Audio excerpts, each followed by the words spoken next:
Yes hello friends, this is Jyoti Shukla. Welcome to let's study basics with me. So friends, इससे पहले की class में मैंने आर ओ का जो है 11 क्वेश्चन जो है वो डिस्कस किया था, जो कि जीएस का होता है। आप सभी को पता होगा कि जीएस में जो है वो 140 क्वेश्चन जो है वो पूछे जाते हैं और हिंदी में जो है वो 60 क्वेश्चन पूछा जाता है। तो 140 क्वेश्चन में से हमने 11 क्वेश्चन जो है वो डिस्कस कर लिए थे और तो आज हम डिस्कस करेंगे 12th नंबर क्वेश्चन को। ठीक है, तो चलिए आइए देखते हैं क्या पूछा था 12th नंबर क्वेश्चन में। पूछा था कि भारत में पहला रबर टायर आधारित मेट्रो कहाँ बनाया जा रहा है। देखो, ये तो करंट अफेयर का क्वेश्चन था। किसका क्वेश्चन था? ये करंट अफेयर का क्वेश्चन था, तो ये अभी दोबारा नहीं आने वाला है। बट हाँ, इस तरीके से अगर कहीं पे कुछ नया मेट्रो रिलेटेड या फिर कुछ नया हुआ है किसी भी जिले में, तो वो क्वेश्चन डेफिनेटली बन सकता है। तो ये आपका ना, तो यहाँ पर पूछा था भारत में पहला रबर टायर कहाँ, तो ये नासिक में जो है उस समय जो है वो लाया गया था। इस समय फिलहाल नहीं, ठीक है। इस समय करंट में जो रहेगा उसको आप अपडेट करते हुए चलोगे। नेक्स्ट है 13 नंबर क्वेश्चन, हाइड्रोजन सल्फाइड प्रदूषक का मुख्य स्रोत है। तो देखो यहाँ पर ताप, ये पहला दिया हुआ है सड़ते हुए वनस्पति एवं पशु पदार्थ। ठीक है, ऑटोमोबाइल से देखो, ऑटोमोबाइल जो होता है ना, इससे CO का production, it means carbon monoxide जो है वो ज़्यादा होता है। तेल रिफाइनरी से भी सल्फर होता है, ठीक है, सल्फर होता है। तो यहाँ पर ये देखो दो ऑप्शन जो है ना यहाँ पर बिल्कुल मैच कर रहे हैं। नेक्स्ट है ताप विद्युत संयंत्र, तो ये तो नहीं होगा। तो A और C ऑप्शन में ना बिल्कुल कन्फ्यूजन हो सकता है क्योंकि दोनों से ही होता है। बट जो यूपीपीएससी ने आंसर माना है ना, वो माना है पहले ऑप्शन, इट मीन्स A को, यानी सड़ते हुए वनस्पति एवं पशु पदार्थ। देखो, जब भी कभी भी दो ऑप्शन मैच कर रहे होते हैं तो हमें जो बेस्ट आंसर होता है ना उसको देना होता है। ठीक है, तो ये हम आंसर की के हिसाब से, यानी यूपीपीएससी का जो आंसर की है उसके अकॉर्डिंग जो है उसको फॉलो करेंगे। 14 नंबर है, निम्नलिखित घटनाओं योजनाओं पर विचार कीजिए, कालक्रमानुसार जो है वो व्यवस्थित कीजिए। देखो, सामुदायिक विकास कार्यक्रम की शुरुआत दिया है, प्रजातांत्रिक विकेंद्रीकरण की संस्तुति, की विलेज स्कीम की शुरुआत और जिला ग्राम्य विकास अभिकरण DRDA की स्थापना। तो यहाँ पर अगर आप देखो तो आपका की विलेज स्कीम जो है ना, ये 1950 में शुरू हुआ था। कब शुरू हुआ था? 1950 में। तो सबसे पहले ये हो गया। सामुदायिक विकास कार्यक्रम जो है ये आपका 1952 में हुआ था, जब आपका पहली पंचवर्षीय योजना आई थी। ठीक है, उसी तरीके से जब हम प्रजातांत्रिक विकेंद्रीकरण की बात करेंगे तो वो और बाद में हो जाता है। खैर, अगर आपको दो ऑप्शन में पता है तो आप आंसर जो है वो मार्क कर सकते हो। देखो, पहले नंबर पर तीसरा, उसके बाद आपका पहला, ये देखो और बाद में है। ये आई थिंक आपका 1970 के आसपास है। ठीक है, 73 के आसपास है। और ये जिला ग्राम्य विकास कार्यक्रम ये और भी बाद में आ जाता है। ये आपका 1992-93 के करीब में है। ठीक है, 1992-93 के करीब में आपका आता है। तो आपका सबसे पहले 3 और उसके बाद आपका पहला 3 एंड 3 के बाद फर्स्ट, देखो कहीं पे है, ये देखो 3 एंड फर्स्ट अगर आपको पता है ना तो आप आंसर जो है वो मार्क कर दोगे। और आपको चौथा भी अगर पता था, अगर चौथा पता होता तो आपको कन्फ्यूजन हो सकती थी, लेकिन पहला दूसरा अगर आपको पता है ना तो आप आराम से जो है वो कर सकते थे मार्क। ठीक है, तो नेक्स्ट आ जाते हैं हम। भारत में वन स्थिति रिपोर्ट 2019 के अनुसार निम्नलिखित में से किस राज्य में जनजातीय जिलों की संख्या सबसे अधिक है? देखो, अगर ना हम ईस्टर्न स्टेट की बात करें, हमारे यहाँ पे जो ईस्टर्न स्टेट है वहाँ पर जनजातियाँ जो है वो बहुत ज़्यादा देखने को मिलती हैं। ठीक है, यहाँ पर नागालैंड दिया है, मेघालय दिया है, मिजोरम दिया है, मणिपुर। तो अगर हम रिपोर्ट के अनुसार देखें तो इसको, ये भी देखो अब 2019 का रिपोर्ट, वन स्थिति रिपोर्ट जो फॉरेस्ट रिपोर्ट होता है हर 2 साल में आता है। ठीक है, तो 19 में आया था, उसके बाद फिर आपका 20-21, ठीक है, तो 20 नहीं 21 का फिर से आया था 22 में। ठीक है, मतलब 21 का रिपोर्ट 22 में आया था, तो आप उस अनुसार जो है वो अपडेट करेंगे।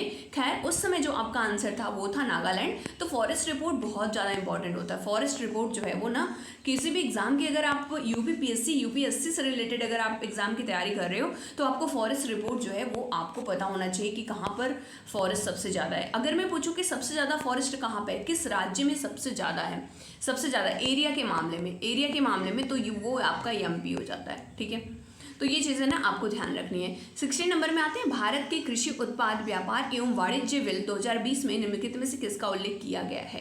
देखो, ये आप समझ रहे हो, farmer produce trade commerce bill 2020।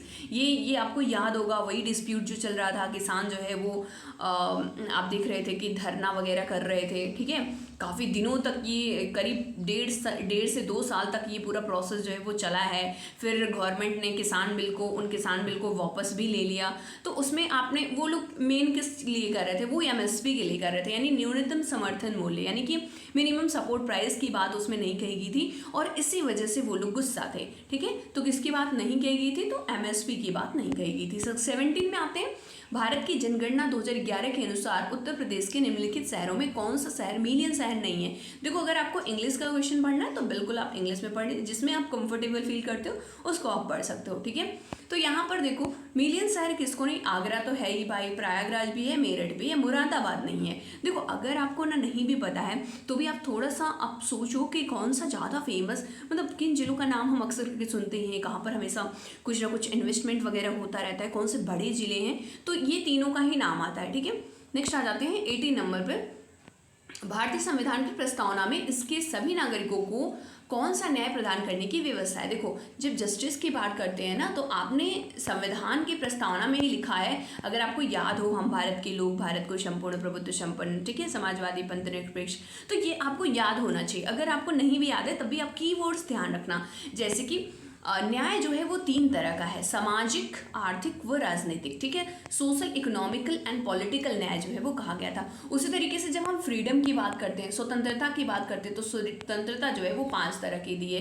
कौन कौन सी स्वतंत्रता है वो भी आपको ध्यान रखनी है। तो ये प्रस्तावना से ना बहुत ज़्यादा क्वेश्चन पूछे जाते हैं। इवन प्रस्तावना को कौन कौन क्या क्या किसने कहा, किसने आत्मा कहा, किसने कुंजी कहा, ठीक है, तो वो भी आपको ध्यान होना चाहिए। 19 नंबर क्वेश्चन में आते हैं।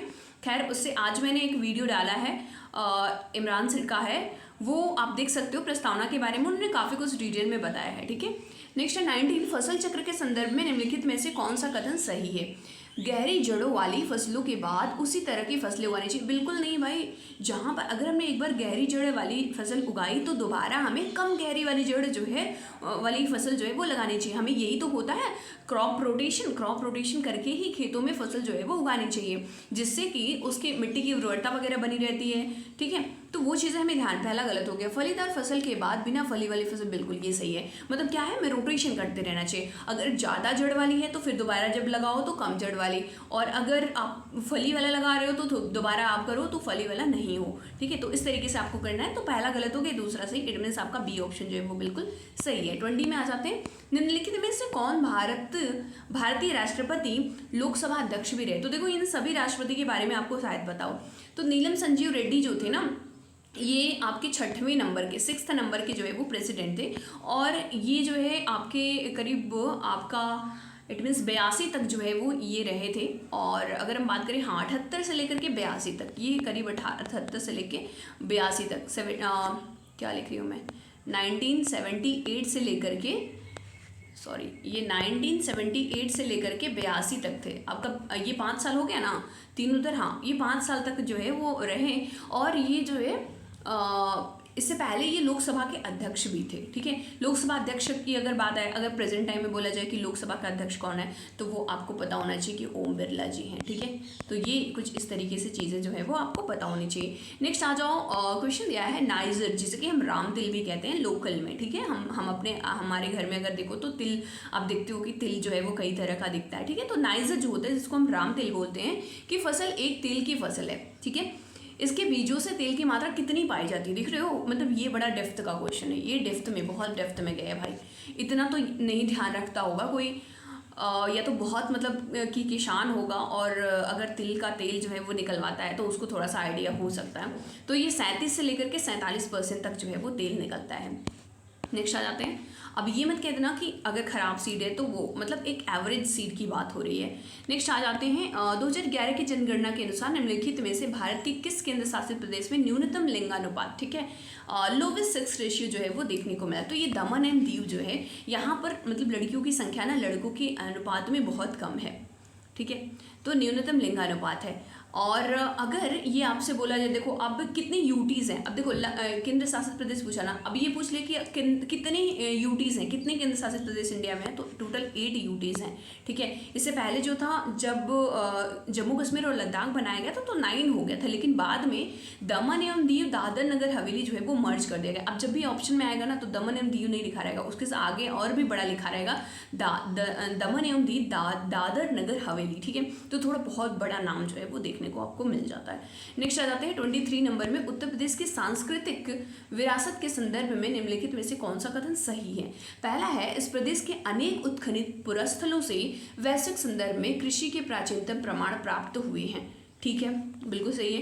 प्राचीनतम प्राप्त कृषि अन्न जौ और धान है, नहीं ये गलत है, तो आपका पहला ऑप्शन जो है वो बिल्कुल सही हो जाता है। 23 के बाद आते हैं 24 में, दक्षिण एशियाई क्षेत्र के लिए भारत का 6 सूत्री प्रस्ताव भारत के किस प्रधानमंत्री द्वारा प्रस्तुत किया गया था? तो ये आपके अटल बिहारी वाजपेयी जी के द्वारा जो है वो प्रस्तुत किया गया था। नेक्स्ट है 25 नंबर क्वेश्चन, निम्नलिखित आकृति में कितने वर्ग कितने त्रिभुज हैं? तो यहाँ पर 3 वर्ग और 18 त्रिभुज हैं। अगर आप इसमें इस फिगर में काउंट करोगे तो आपको त्रिभुज जो देखने को मिलेंगे वो 18 मिलेंगे, और जो वर्ग है आपको 3 वर्ग जो है 3 स्क्वायर जो है वो देखने को मिलते हैं। तो आज हमने 25 क्वेश्चन तक जो है वो डिस्कस किया है।